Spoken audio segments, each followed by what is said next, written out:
The question was that in reading the Qur'an, you find that God uses the word He for Himself. Like He is the creator of the skies and the earth, or He is one.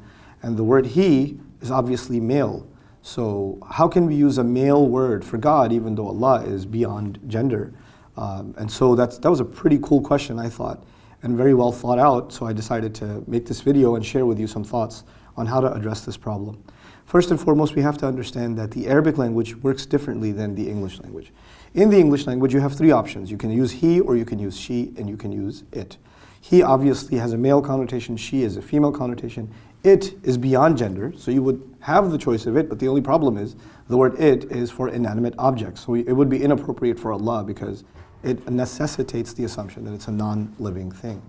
None of those three options can truly do justice to the word for God. Now Allah chose, this kind of gives me yet more confidence and reminds me even more why Allah chose the Arabic language for His revelation. In the Arabic language, things work very differently from English. First and foremost, they don't have the pronoun it. They only have he and she, huwa and hiya. There is no inanimate object pronoun that is gender neutral. There's no such thing in Arabic. The second thing to note is that in Arabic, grammatically speaking, the word he, huwa, serves two functions. Now please pay attention to this part because it gets a little tricky. It serves two functions. It serves the function of male, and it also serves the function of masculine. And actually, before it even serves the function of male, its primary purpose is to communicate the masculine. So the Arabs make a distinction in their grammar between masculine and male. This is actually not that different from Spanish.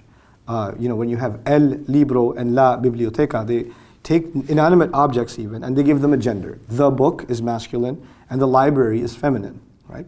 So in the Arabic language, the word huwa can be used for things that have gender and things that don't have gender. And to them, masculine is not actually about a biological gender, it's a grammatical concept, okay?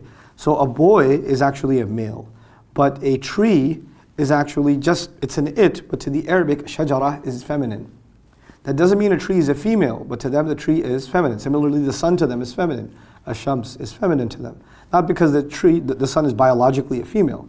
So masculine and feminine are different from male and female. Now the question assumes, because the English language, it uses the word he for males, that the Arabic equivalent, huwa, must also be used for males. It's just not the case. It's actually used for masculine or for the male. But still, the question remains, why use the masculine anyway? Why not use the feminine? Here's where understanding Arabic linguistics and the overall structure of the Arabic language helps.